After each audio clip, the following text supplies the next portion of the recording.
This video assumes that you've already watched the setting up your digital camera adapter video and have your camera correctly mounted on the scope. Hi, my name is Steve Ingram, and I'm here to get you off on the right foot with your ZEISS digiscoping rig, your digiscope and the digital camera adapter, the DCA, and a small compact digital camera or even a DSLR. With just a little practice, you'll be able to go out in the field and bring back images like these. Sharp, intimate, close-up, wonderful images of the wildlife that you encounter in the field.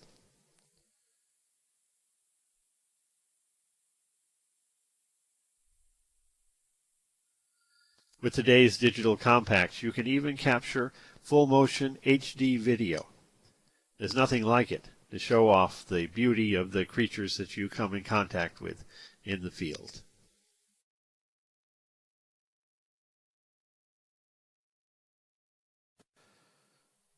We'll begin with basic camera settings in just a moment, but before that, let me give you a tip.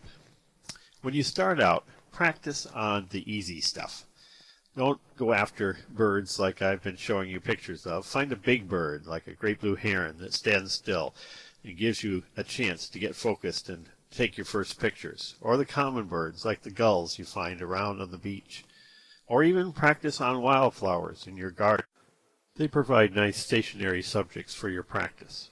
Remember, practice on the easy stuff. So let's talk about the basic camera settings. All cameras are different, but the same set of basic settings will get you started.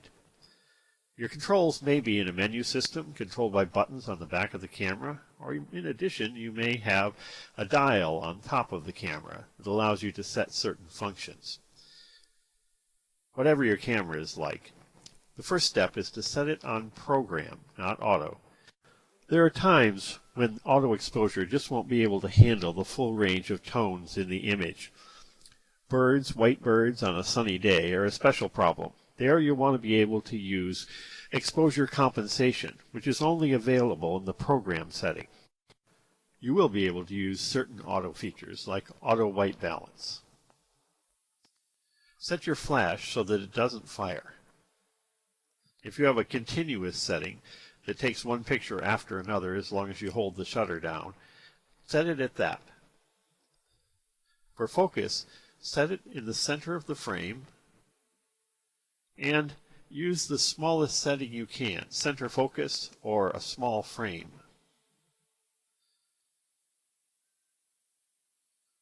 If your camera has a continuous focus option or a servo autofocus, set it for that. That'll make your life simpler in the field. Finally, I use center-weighted metering. On rare occasions, when the bird or the animal is small in the frame, spot metering might be a better choice. These are good settings to start with. As you gain more experience in the field, you'll want to experiment with the full range of settings that your camera offers.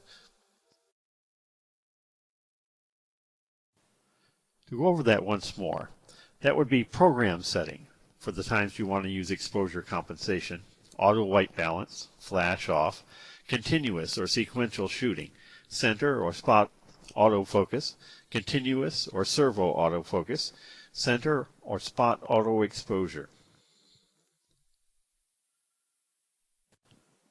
So you have your camera set up.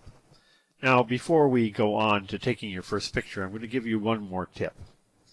Look at this shutter release. It's a remote cable release, a universal bracket that holds a standard camera cable release over the shutter button of a point-and-shoot camera. You'll notice that I've attached it to the bottom of my DCA with a wing nut. Mine is from srbgreitern.com in England. Now let's take our first picture. Swing the camera out of the way so that you can focus. You're always going to focus using the eyepiece of the scope. Find your bird. Establish the best focus you possibly can. Then swing the camera back in. Turn it on if necessary. You may have to adjust it a little to get the bird or the animal back in the center. You may have to zoom the camera to get rid of the vignetting. Then press the shutter halfway so it focuses through the eyepiece, and then take your picture. If the bird or animal moves, you'll need to refocus. Slide the camera back away from the eyepiece, swing it out of the way. Refocus. Swing the camera back in, drop it down against the stop, and then press the shutter halfway and take your picture. Letting the camera find focus through the eyepiece is important. You want to press the shutter halfway until you see the focus indicator, and then take the picture. Once more, press the shutter halfway until you see the focus indicator, and only then take your picture. Should you zoom the scope, you'll need to refocus. Sometimes even when you zoom the camera. So you'll loosen the screw, pull the camera back, slide it out of the way, refocus as needed, flip the camera back in, loosen, drop it down against the stop,